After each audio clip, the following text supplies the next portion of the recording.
What is going on, everybody? Welcome to Sports Talk with Broge. We got to witness today the Open of Sunday. I talked about it yesterday on a quick little episode. Tiger Woods in red, the red Nike Polo Sunday, a tournament that he's got a chance to go out there and win.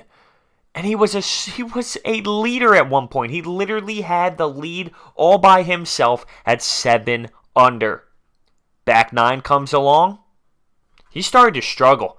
I mean, he couldn't find the fairway. He's all over the place. He's in the rough. He hits it. He's in the other side of the rough. He gets lucky. There was a bunch of fans watching on one side. It must have hit off one of them, and it rolls back into the rough. It wasn't in the fairway, so it clearly wasn't the greatest, place it could have ever landed, but it's way better than being all the way on the left side, if not out of bounds.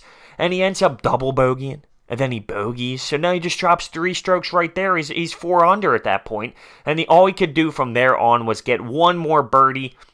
Found his way to 5 under, and that's where he would finish the day. On his last hole, the 18th hole, off the tee box, somebody's screaming in his backswing. Like, come on, man, this is Tiger. No one cares about your mashed potatoes. No one cares about that. And he starts screaming, like, come on, are you serious? It ends up being a decent shot. He has an opportunity for birdie to get to 6 under. At this point, the lead was 7 under, and, who knows what could have happened after, but he ends up missing the putt. The guy he is with ends up taking the tournament at 8 under. That is Molinari, an Italian guy. He comes out there. I believe he's 35 years old. He plays bogeyless golf. I mean, did the guy ever bogey? He was just dominating today, dominating all throughout the tournament, really playing this tough course to perfection. I hate to sit here and just talk about Tiger Woods the whole time, even though that Molinari came out there and performed the way that he did. But let's be real, it's about Tiger Woods today, and everyone was watching because Tiger Woods today. Now, all around, it was a phenomenal day at the course. You have guys like Justin Rose, Spieth, who Spieth had opportunities as well. He was just not putting fantastic today at all. You had Rory McIlroy come out of nowhere. He hit a birdie or an eagle putt, and he got fist pumping, got himself going a little bit. He sparked some noise. I mean, the back end of this tournament was filled with big names in golf, and that's what really all you can ask for. Tiger Woods clearly set the bar, though. But this shows me, obviously he's not winning these big time tournaments, but he's competing, right? I mean, he had he was a leader.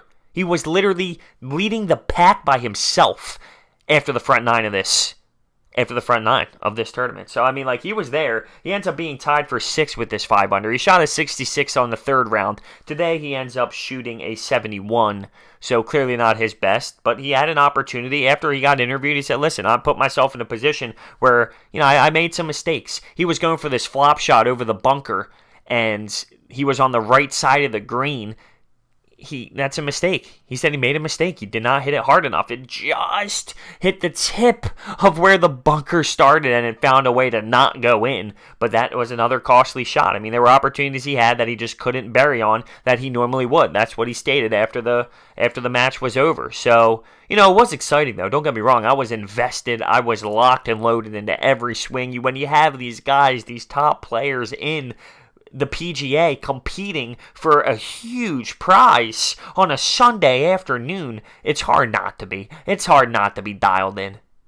So, I mean, it was awesome. Rory McIlroy ends up 6 under. Justin Rose 6 under. Kisner 6 under. I mean, it was a top-heavy battle. And it was just awesome to see a very, very tough course. I was obviously rooting for Tiger, as you should be.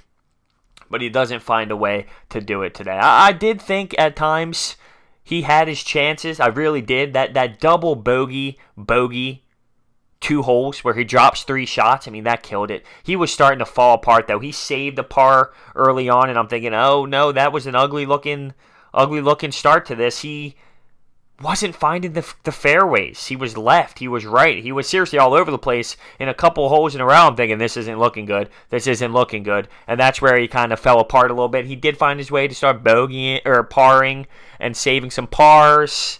But at the end of the day, it just wasn't enough. 5 under when the lead was 8. And he even said, another thing he mentioned, he was shooting for 9. He thought 9 would be what would get him a W. He wasn't wrong, because 9 would have. The thing is, what was wrong was his score, which was 5. All around fantastic day on the links, though. You got to appreciate golf like that. It's tremendous. It's absolutely tremendous to watch. So let me know your thoughts and opinions on this Were you happy? Were you sad? Were you devastated? Were you thrilled? Did you enjoy it even though a top dog didn't win? I mean, with Goff, I hate to say it though, when someone who isn't a top big name wins, it's like, okay, you move on to the next one. It's just the truth for a common Goff fan. You know? Like, no one's thrilled that Molinari wins this. That's just how I feel about it. Like, I love Goff. I am a fan of Goff. I watch all the tournaments that I possibly can. But even I want McIlroy. I want Spieth. I want Justin Rose. I want DJ. I want Tiger. I want Phil. I mean, that's just how it works, right? But hey, these guys got to get there at some point. Although I know this guy's 35, so he might be running out of time.